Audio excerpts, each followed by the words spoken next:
I had the compartment to myself, up to Rohana. Then a girl got in. The couple who saw her off were probably her parents. They seemed very anxious about her comfort, and the woman gave the girl detailed instructions as to where to keep her things, when not to lean out of windows, and how to avoid speaking to strangers. They called their goodbyes, and the train pulled out of the station. As I was totally blind at the time, my eyes sensitive only to light and darkness, I was unable to tell what the girl looked like. But I knew she wore slippers from the way they slapped against her heels. It would take me some time to discover something about her looks, and perhaps I never would. But I liked the sound of her voice, and even the sound of her slippers. "Are you going all the way to Dara?" I must have been sitting in a dark corner, because my voice startled her. She gave a little exclamation and said, I didn't know anyone else was here. "Well, it often happens that people with good eyesight fail to see what is right in front of them. They have too much to take in, I suppose. Whereas people who cannot see, or see very little, have to take in only the essentials, whatever registers most tellingly on their remaining senses." "I didn't see you either, but I heard you come in." I wondered if I would be able to prevent her from discovering that I was blind. Provided I keep to my seat, I thought, it shouldn't be too difficult. I'm getting down at Saharanpur. My aunt is meeting me there. Then I had better not get too familiar. Aunts are usually formidable creatures. Where are you going? To Dara, and then to Mussoorie. Oh, how lucky you are. I wish I were going to Mussoorie. I love the hills, especially in October. Yes, this is the best time. The hills are covered with wild dahlias. The sun is delicious, and at night, you can sit by a log fire and drink a little brandy. Most of the tourists have gone, and the roads are quiet and almost deserted. Yes, October is the best time. She was silent. I wondered if my words had touched her, or whether she thought me a romantic fool. Then I made a mistake. "What is it like outside?" Why don't you look out of the window? I moved easily along the berth and felt for the window ledge. The window was open, and I faced it, making a pretense of studying the landscape.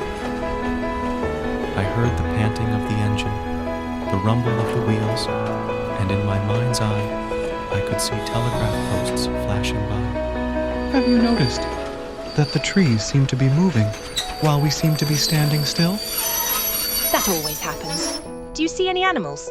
"No," I answered quite confidently. I knew that there were hardly any animals left in the forests near Dara. I turned from the window and faced the girl, and for a while we sat in silence. "You have an interesting face," I remarked. I was becoming quite daring, but it was a safe remark. Few girls can resist flattery. She laughed pleasantly, a clear, ringing laugh. It's nice to be told I have an interesting face. I'm tired of people telling me I have a pretty face. "Oh, so you do have a pretty face," thought I. And aloud I said, "Well, an interesting face can also be pretty." You are a very gallant young man. But why are you so serious? I thought then that I would try to laugh for her. But the thought of laughter only made me feel troubled. And lonely. "We'll soon be at your station." Thank goodness it's a short journey. I can't bear to sit in a train for more than 2 or 3 hours.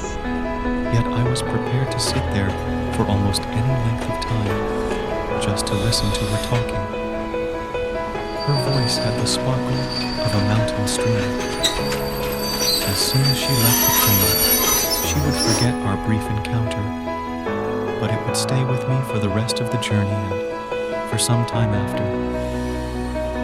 The engine's whistle shrieked. The carriage wheels changed their sound and rhythm. The girl got up and began to collect her things. I wondered if she wore her hair in a bun, or if it was plaited, or if it hung loose over her shoulders, or if it was cut very short. The train drew slowly into the station.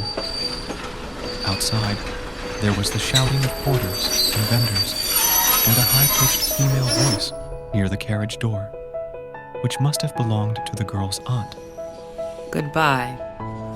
She was standing very close to me, so close that the perfume from her hair was tantalizing. I wanted to raise my hand and touch her hair, but she moved away, and only the perfume still lingered where she had stood. There was some confusion in the doorway. A man, getting into the compartment, stammered an apology. Then the door banged, and the world was shut out again. I returned to my berth. The guard blew his whistle, and we moved off. Once again, I had a game to play with a new fellow traveler. The train gathered speed.